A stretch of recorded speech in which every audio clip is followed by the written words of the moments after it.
Hello नमस्कार राम राम। अब हम बात करते हैं जो कि गांधी जी ने जो कहा था। गांधी जी के जो विचार है उसको सही तरीके से नहीं मानते हैं। आज तक लोगों के अंदर ये भावनाएं नहीं पहुंची है।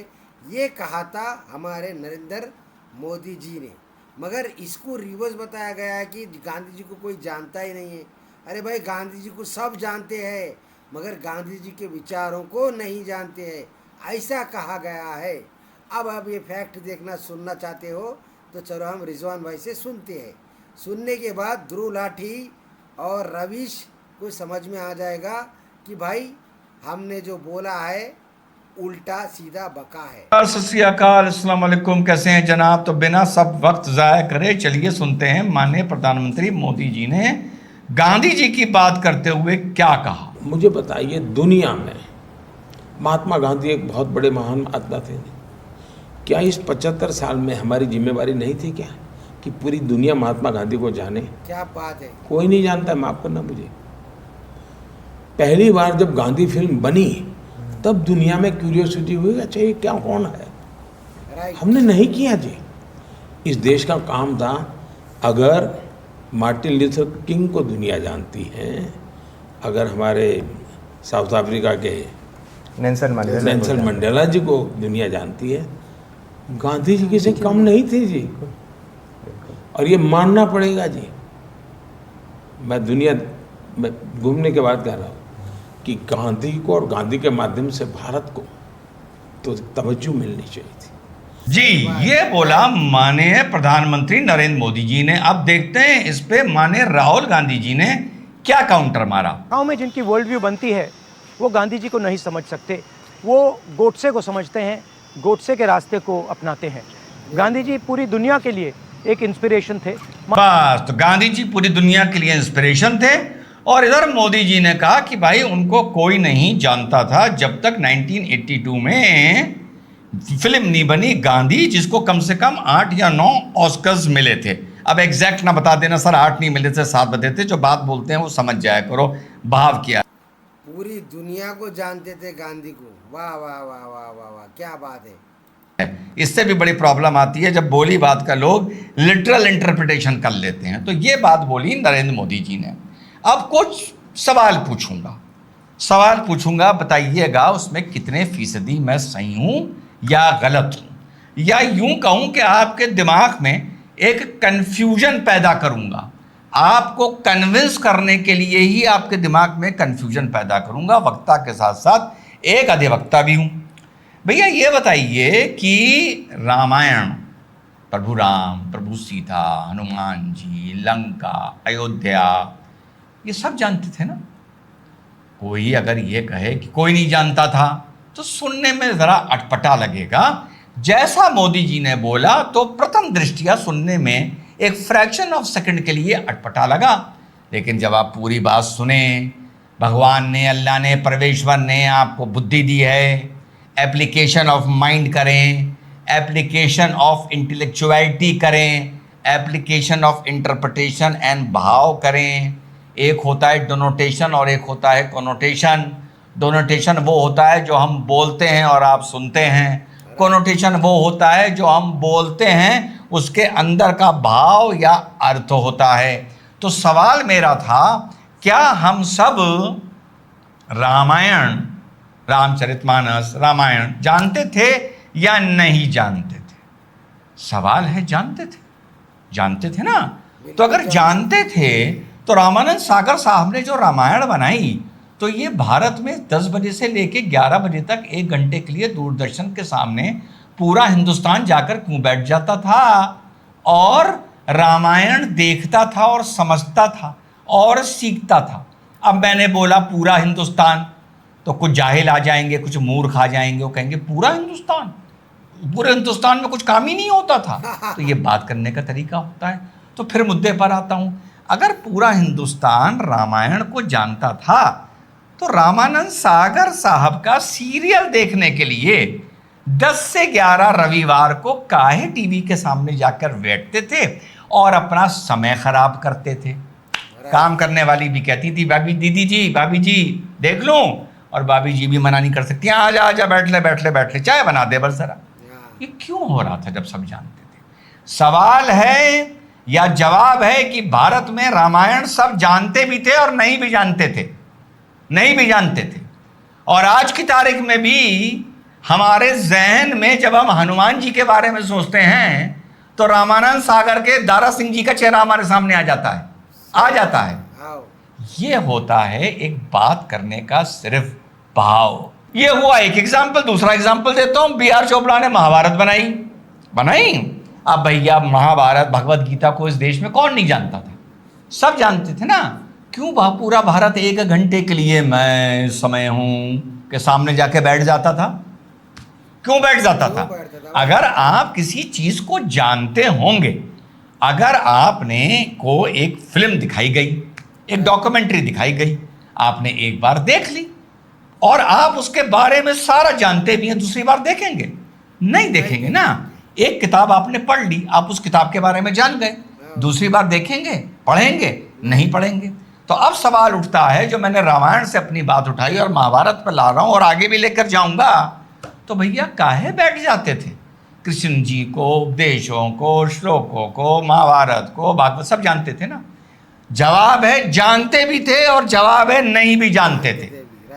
रामायण के लिए जवाब है कि पूरा देश रामायण को जानता था, रामचरितमानस, प्रभु राम, प्रभु सीता वगैरह वगैरह जानता था, लेकिन नहीं भी जानता था रामानंद सागर साहब की रामायण ने रामायण की पहचान बनाई।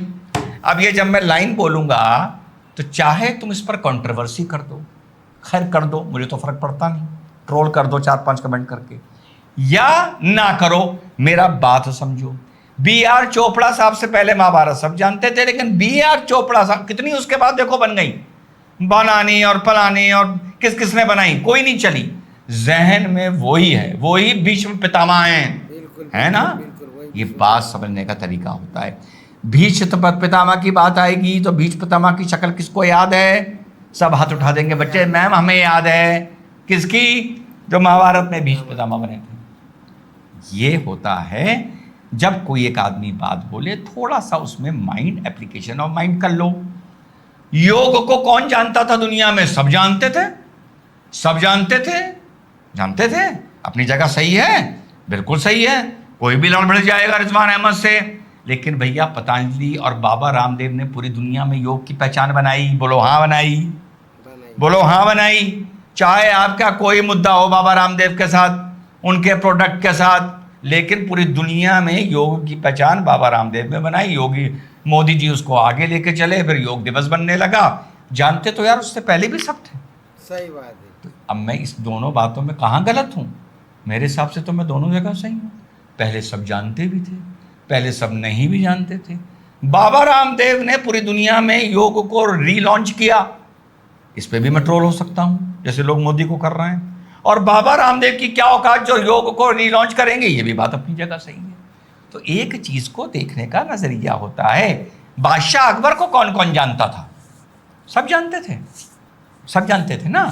तो अगर बादशाह अकबर को सब जानते थे तो मुगले आजम इतनी बम्पर हिट कैसे हुई जब सब जानते थे? अरे भाई, अगर बादशाह अकबर के बारे में तुम सब जानते थे तो उस जमाने में ऐसे साहब के लिखे डायलॉग्स के पीछे काहे पागल हुए? आज की तारीख में भी किसी से बोलो भला बताओ अकबर कैसा नजर आता था, तो आदमी कहेगा, फोटो दिखा देगा, साहब पृथ्वीराज कपूर जैसा बिल्कुल नजर आता था। ऐसी ऐसी डायलॉग बाजी दिखा दी मुगलों को करते हुए, जो पता नहीं मुगलों ने की भी या नहीं की। पर आदमी से अगर बात करो कि मुगल के बारे में क्या जानते हो, तो कहेगा मुगले आजम देखी है।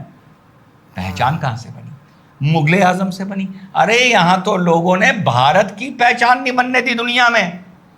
आप तो गांधी जी को बड़े प्रेमी होकर नरेंद्र मोदी को ट्रोल कर रहे हो। इस पूरी दुनिया में भारत को कोई नहीं जानता था।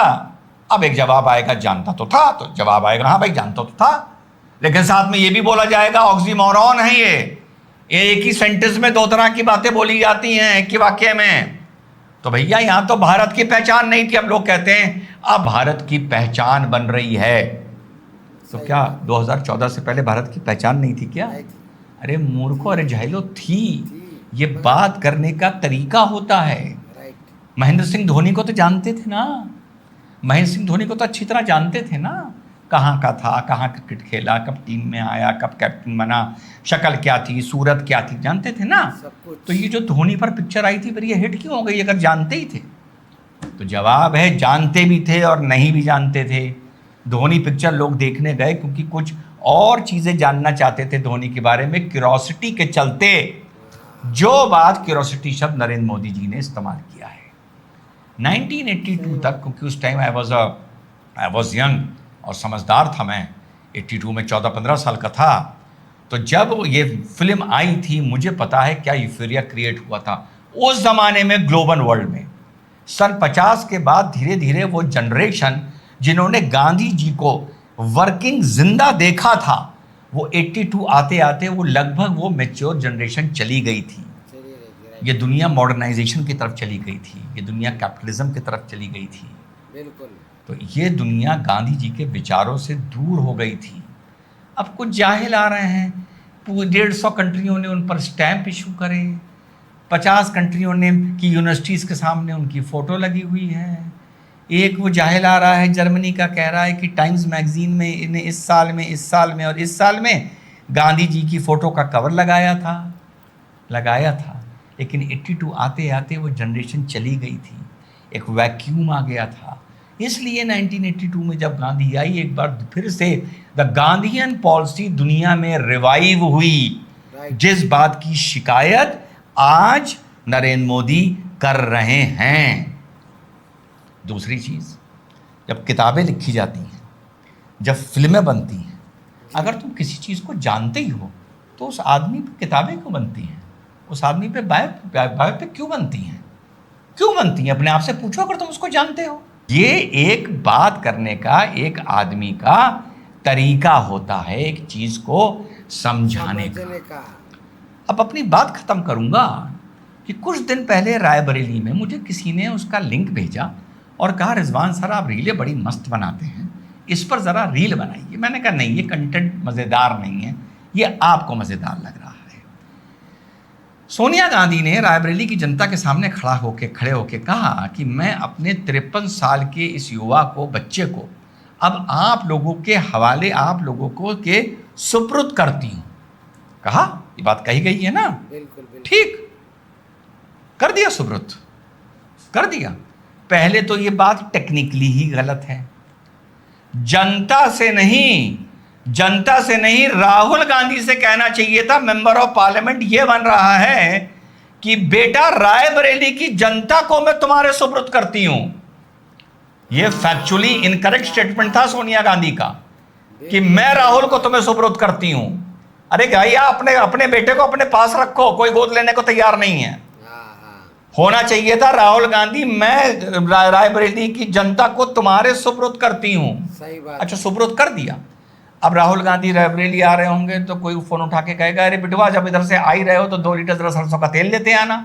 सुपुर्द करने का तो यही मतलब होता है ना, ज्ञानियों के हिसाब से, जाहिलों के हिसाब से, मूर्खों के हिसाब से, जो नरेंद्र मोदी जी को टारगेट कर रहा है। तो ये कुछ बातों की इंटेलेक्चुअल अप्रोच होती है। जैसे मैंने सोनिया गांधी पर रील नहीं बनाई, मैंने कहा वो माँ बोल रही है अपने बच्चे के लिए, उस पर कॉमेडी नहीं करूँगा। चाहे रीलों में बड़ी कॉमेडी करता हूँ और तभी मिलियन पार करती हैं, मैं बना देता, क्योंकि इतना मेरा माइंड है कि वो क्या कहना चाह रही थी। नो मैटर टेक्निकली मैं आपको बता रहा हूँ उन्होंने गलत उसमें क्या बोला। तो जो नरेंद्र मोदी ने बोला है, नहीं बोला है, ट्रोल आर्मी, तुम उसे इंटरप्रेट कर पाओ ना कर पाओ, शब्द पकड़ लो, वो अलग बात है। लेकिन हकीकत ये है कि गांधी जी भारत से तो बड़े नहीं हो गए ना। अपना वीडियो ख़त्म करूँगा, गांधी जी भारत से तो बड़े नहीं हो गए ना। अरे यार, दुनिया में तो भारत को किसी ने नहीं जाना यार। अब दुनिया भारत को जान रही है कि रशिया से तेल भी ले रहा है, यूरोप सर भी पीट रहा है, उसी तेल को ठीक भी कर रहा है, रिफाइन भी कर रहा है, उसी तेल को बेच भी रहा है, ईरान के साथ छबार पोर्ट का साइन भी कर रहा है, 27 टन एक्सप्लोजिव इजराइल को बेच भी रहा है। तो ये तो दुनिया भारत को नहीं जानती थी। तुम भारत को शोकेस नहीं कर पाए, तुम भारत का प्रचार नहीं कर पाए। NRIs के इंटरव्यूज़ देखो, वो बताते हैं कि सन 2000 में हमारे देशों में भारत की क्या इज्जत थी और क्या आज है। सन 2000 में भारत की क्या पहचान थी, आज क्या पहचान है। तो कुछ बातों को समझने के लिए बेसिक एलिमेंट्री इंटेलेक्चुअल नॉलेज होनी चाहिए। स्टैम्प छप गए, टाइम्स कवर पे छप गए, वहाँ मूर्ति लग गई, ये पहचान या जान या पहचान इसको नहीं कहते। जय जय हिंद, श्री राम, वंदे जय मातरम, हिंद, वंदे खुदा हाफिज। मातरम।